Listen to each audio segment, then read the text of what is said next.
আমার মাকে আমি সেই 2.5 বছর বয়সে হারিয়েছি। আমাদের প্রথমে আমার ইচ্ছা ছিল যে মাননীয় প্রধানমন্ত্রী আজকে এইভাবে আনতে চাইনি।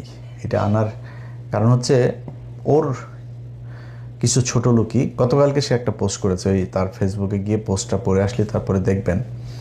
সে হলো নবাব সিরাজউদ্দৌলার উত্তরসূরি, তার বংশেরই লোক, তার বাপের বিশাল জমিদারি আছে। হ্যাঁ,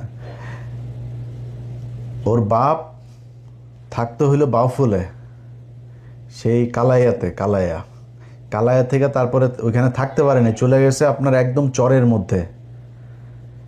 ওই আছে না আপনার খাস জমি, সেই খাস জমিতে সেখানেই বড় হয়েছে, সেখানেই থাকে, সেখানেই তার বাড়ি। এখন সে শ্বশুর বাড়িতে টাকা পয়সা দিয়া টিয়া বিকাশে টাকা টুকা দিয়ে ঘরটর করেছে। আর কোথায় কি করেছে, কাতারে ব্যবসা, দুবাইতে ব্যবসা, ভাইদেরকে রেন্টে কারের ব্যবসা করে দিয়েছে, কালিয়া করে তার রেন্টে কারের অফিস আছে, বিশাল এলাহি কারবার।